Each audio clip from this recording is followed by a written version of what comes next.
¿Qué conocen los padres, madres y o acudientes sobre los derechos de los niños y las niñas que asisten al Jardín Infantil Venecia? A continuación lo veremos.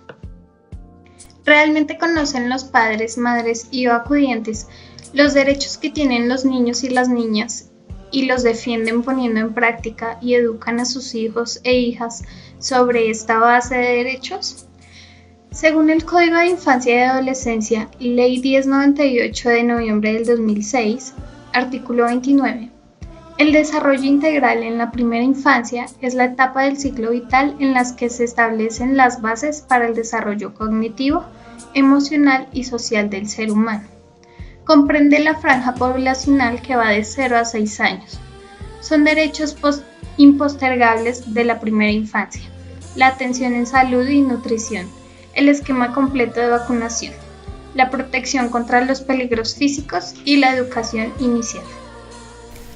Y si revisamos el texto de política educativa para la primera infancia, la respuesta a la pregunta de ¿por qué es importante atender a la primera infancia? Es porque entendemos que la atención a la primera infancia es el eje fundamental para el desarrollo físico, social, emocional y cognitivo del ser humano.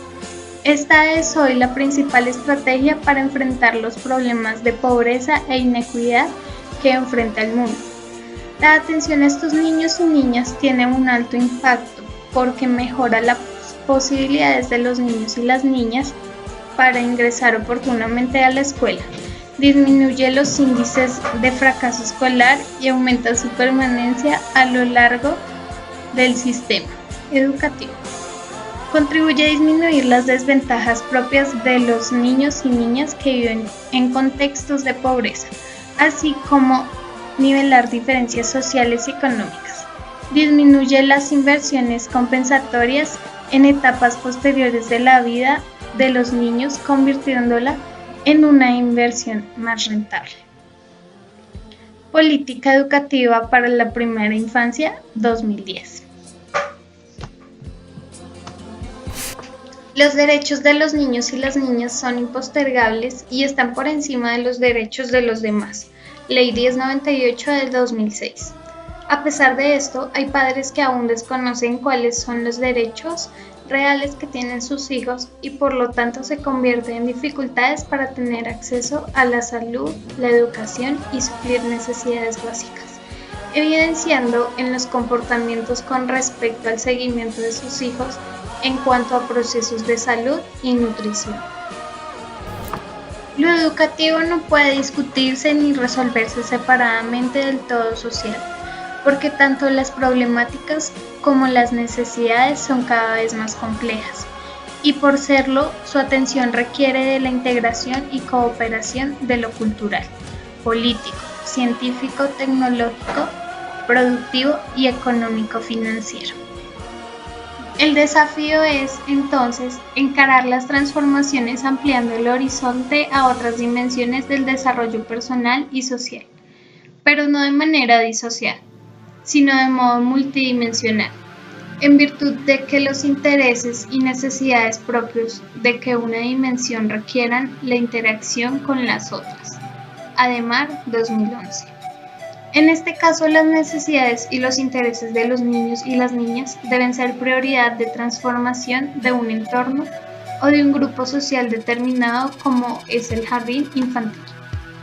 En reconocimiento de los niños, niñas y adolescentes como sujetos de derecho, encontramos la equidad, la individualidad e interdependencia de los derechos, la solidaridad en garantía, la participación social, la prioridad de las políticas públicas, la complementariedad de los aspectos jurídicos de la integralidad, la prioridad en la inversión social, la financiación, gestión y eficiencia del gasto y la inversión pública, el reconocimiento de las diferencias sociales, biológicas y psicológicas en las relaciones entre las personas según el sexo, la edad y la etnia, y el rol que desempeñan en la familia y en el grupo social los niños, niñas y adolescentes.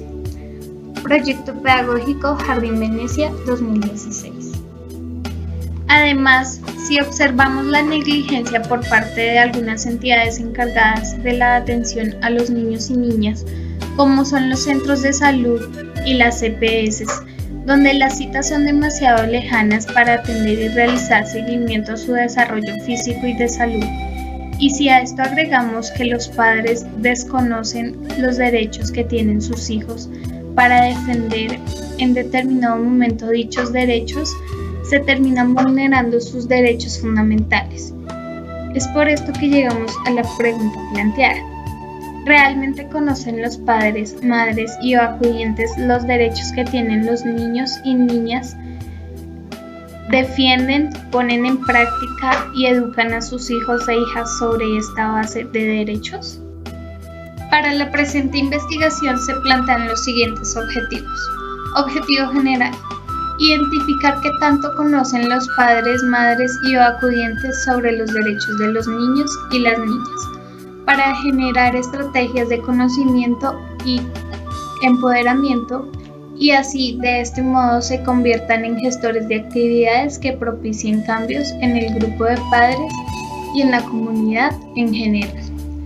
Objetivos específicos: prevenir el maltrato causado por desconocimiento u omisión, como es la negligencia por parte de las instituciones y los padres. Generar acciones de participación entre padres, comunidad y jardín en pro del bienestar de los niños, las niñas del jardín infantil. Educar y concientizar a los padres, madres y comunidad en general sobre la importancia del potenciamiento de habilidades en los niños y las niñas y sobre la normatividad vigente acerca de los derechos de los niños y las niñas. Generar más corresponsabilidad entre las familias y el jardín infantil en los procesos de desarrollo de los niños y las niñas.